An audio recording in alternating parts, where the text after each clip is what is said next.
film area. We watch those shows once a year, and I say, boy, would I love to, whatever I do, being a costume designer or a script writer, no matter what it is, oh boy, would I love to, what I wouldn't do to get up there and do that. And of course, I did that year after year, watching all these great writers come up and pulling down awards, and Sammy Cahn bringing home 4 of them, and, you know, and Johnny Mercer, you know, all these great, great writers.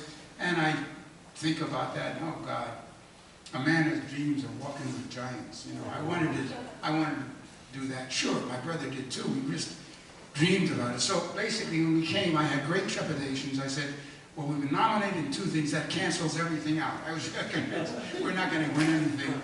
And I remember when we won, the first one was for the best score.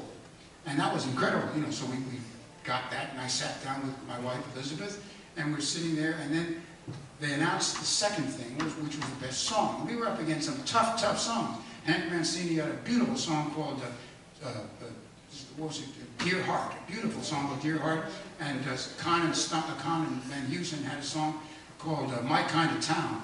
Chicago was My Kind of Town. Great, great songs. And we said, oh, we're not going to win this thing with our little chimney sweep song. And when they announced the name Sherman Brothers, I was just sitting there. I said, well, I'm dreaming this. And Elizabeth said, get up there. I said, I'm dreaming. No, no, it's you. I couldn't believe it. It's true.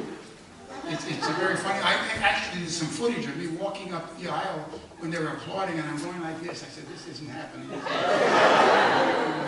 It was a very wonderful feeling, and I'm very thrilled that we won those awards. It was very nice.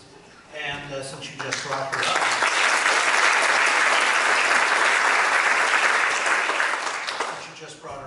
you are married to a remarkable and beautiful woman named Elizabeth. How did you meet?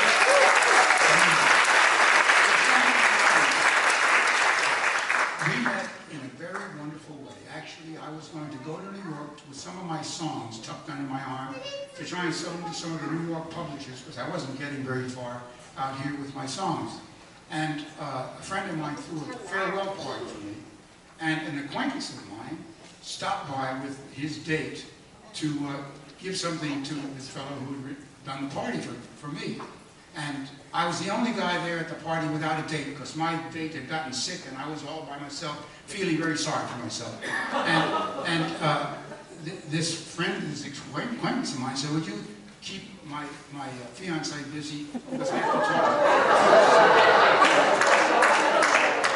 to her. Cute person is all full of charm and everything, came up and we started talking, and I'm saying to her, I said, well, she's nice. Why does a guy like this guy get such a nice... I didn't know it, but he said that every date he ever had, he called her his fiancée to keep guys like me away from him. And it's true, I was very impressed with this young woman. And 2 weeks later, when I came back from New York, by a pure miracle, my dear friend Milt Larson had a little theater in the back, and I watched the movie. And I was too tired to really go. My roommate took us so we could see this movie he was going to run. And another acquaintance of mine had taken a blind date down to this movie. And who was the blind date? The girl that I met at the other fellow's house. And I never let her go after that. That was it. That's the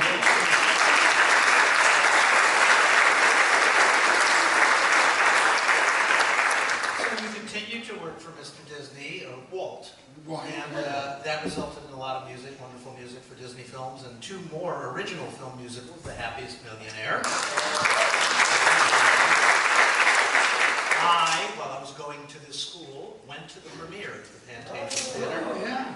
And fell in love with Leslie Ann Warren, as I moved past Haley Mills. And then there was the one and only genuine, original family band. So, how was the latter? I know that Mr. Disney died during that film. Yeah, but the preparation was, he was involved in all the preparation. Right. Yeah. But how did his death affect that? Well, in many respects. First of all, I think we were going to have Bing Crosby to play the father in that particular show. And Bing, when Walt died, he wanted to do one with Bing. Walt did, and Bing wanted to work with Walt. And when Walt died, Bing just lost interest. He didn't want to do it.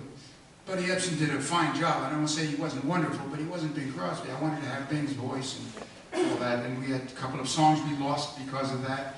The leadership in the studio was different.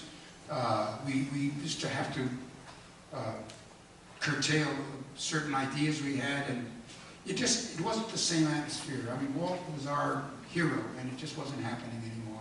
And so the picture suffered from that. It did.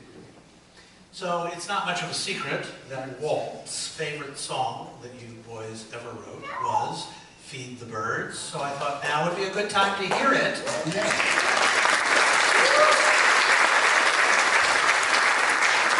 So please welcome Julianna Hansen.